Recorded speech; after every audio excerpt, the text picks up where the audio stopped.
حسبي ربي جل الله ما في قلبي غير الله.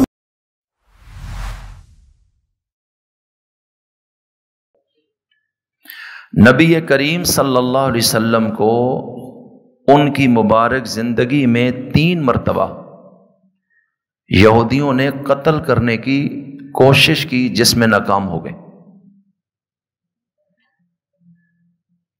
ایک مرتبہ نبی کریم علیہ السلام پر جادو کا عمل کیا، بخاری شریف میں موجود ہے۔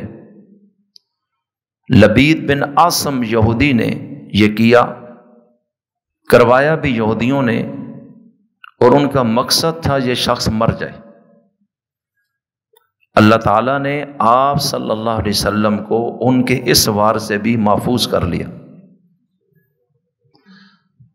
پھر ایک اور حملہ انہوں نے حضور کو مارنے کا کیا، بکری کے گوشت میں زہر ملا کر کھانے میں کسی طریقے سے دے دی کہ یہ کھائیں اور مر جائیں۔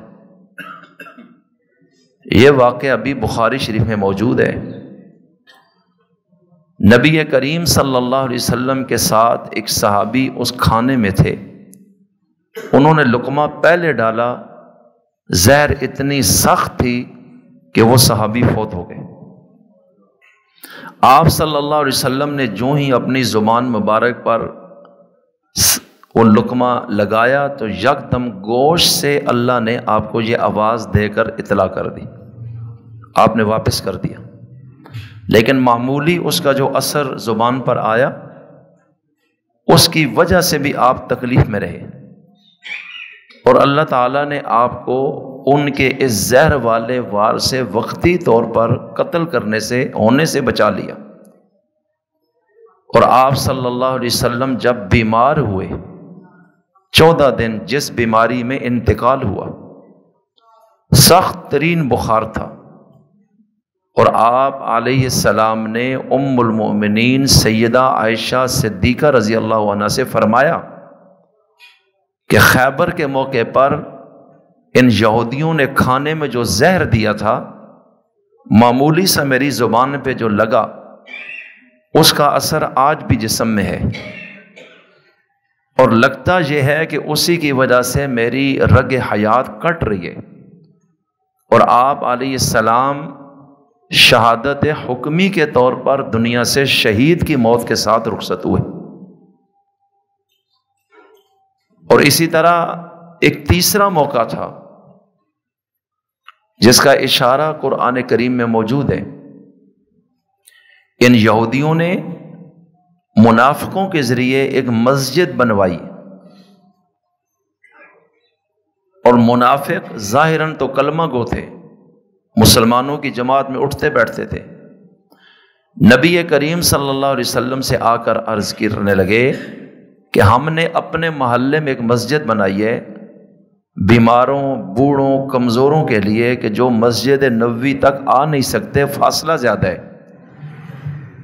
تو چلو وہ لوگ گرمی، سردی، بارش میں وہاں نماز پڑھ لیں یا اندھیرے میں، اور اس جگہ مسجد کی ضرورت بھی ہے، ہم یہ چاہتے ہیں اس کا افتتاح آپ کریں۔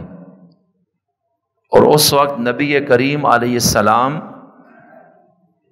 نبی کریم صلی اللہ علیہ وسلم غزوہ تبوک کے لیے 9 ہجری میں روم کے خلاف تیاری کر چکے تھے نکلنے کی۔ آپ نے فرمایا واپسی پر میں انشاءاللہ آؤں گا، اور جب آپ کافی عرصے بعد واپس آ رہے تھے تو اللہ تعالیٰ نے آپ کو اطلاع دے دی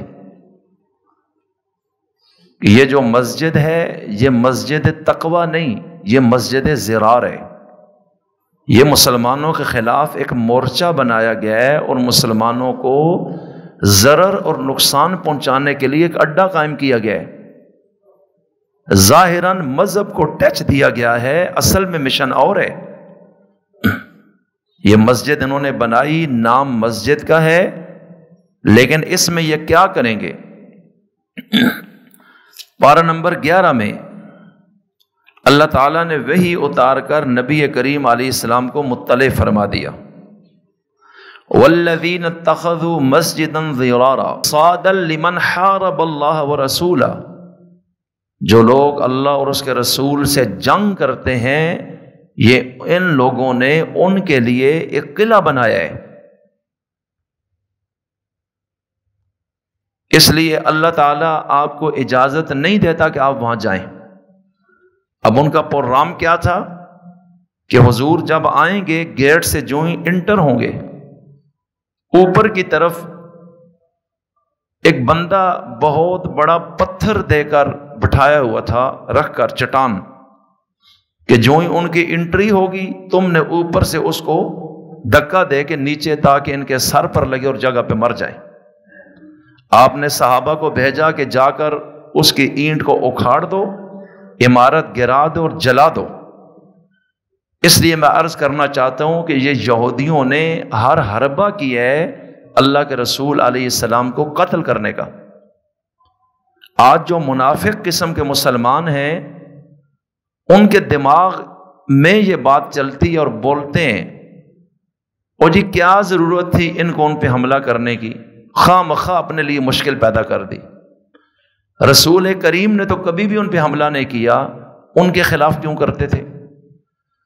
پھر وہ جب سے اسرائیل ناجائز ریاست نے جنم لیا ہے اس وقت سے اب تک مسلسل ہی قتل کرتے جا رہے ہیں۔ تو آپ نے کبھی ان کو بھی بولا ہے کہ وہ ایسے کیوں کرتے ہیں؟ اس سال رمضان کے آخری عشرے میں اعتکاف والوں پر یا نمازیوں پر جو ظلم انہوں نے ڈھائے وہ تو سارا گوگل پہ نیٹ پہ موجود ہے۔ آپ دیکھیں کہ مسجد اقصی میں جو اعتکاف بیٹھے وہ نمازی بھی جوتیاں ہر وقت پہنے ہوئے ہیں، اور نماز کی حالت میں بھی ان کے ہاتھ میں پتھر ہیں کہ کوئی پتہ نہیں نماز کے دوران حملہ نہ ہو جائے، اور پھر بھی نماز ادا کر رہے ہیں کہ یہ لوگ نماز کے وقت بھی ہم پہ حملہ آور ہوں گے۔ اس لیے میں عرض کرنا چاہتا ہوں، ایک حدیث میں آتا ہے نبی کریم علیہ السلام نے فرمایا کہ جہاں بھی کوئی یہودی کسی ایک مسلمان کو دیکھتا ہے اس کے اندر اس مسلمان کو قتل کرنے کا ارادہ پیدا ہوتا ہے کہ موقع ملے میں اس کو اڑا دوں۔ اب ظاہر بات ہے اللہ بھی جھوٹ نہیں بولتے، نبی بھی جھوٹ نہیں بولتے، اور یہ شخص اگر ان کا کلمہ پڑھتا ہے اور اس کتاب کو مانتا ہے تو پھر ان پر یقین کر لینا چاہیے۔ اور اسلام حق کا مذہب ہے، یہ حق کا پیغام لایا ہے، حق کا پرچار کرتا ہے، حق کا ساتھ دیتا ہے اور حق ہی کے ساتھ کھڑا ہوتا ہے، اور یہ کبھی بھی ظالم کا ساتھ نہیں دیتا، یہ ہمیشہ مظلوم کا ساتھ دیتا ہے، کیونکہ مظلوم ہمیشہ حق پہ ہوتا ہے اور ظالم ہمیشہ غلط لائن پہ ہوتا ہے۔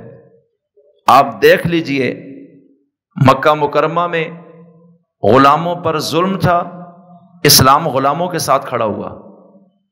مکہ میں جو بچیاں زندہ زمین میں دفن کی جاتی تھی معاشرے کے رسم و رواج کی وجہ سے، اور پیدا ہونے کے بعد اس کو زندہ زمین میں دفناتے، تو وہ لوگ ظالم تھے، اور اسلام اس بچی کی حمایت میں بولا، ان ظالموں کے ساتھ نہیں جن کے پاس پاور تھی۔ اور مکہ میں جو لوگ اسلام قبول کرتے گئے ابتداءً وہ زیادہ غریب، مجبور، بے بس، بے کس، یتیم، اسیر ایسے لوگ تھے۔ بڑے بڑے چودھری اور سردار دوڑ کے قریب نہیں آئے، اور اسلام مظلوموں کی آواز بنا ہے۔ اس لیے جو شخص بھی مسلمان ہے اس کو اس بات کو سمجھنا چاہیے کہ جب اس نے کلمہ پڑھا ہے تو اس نے ایک عہد کر لیا ہے کہ میں ہمیشہ مظلوم کا ساتھی بنوں گا۔ ظالم چاہے کتنا طاقتور ہے میں اس کو ذہنی طور پر بھی قبول نہیں کر سکتا۔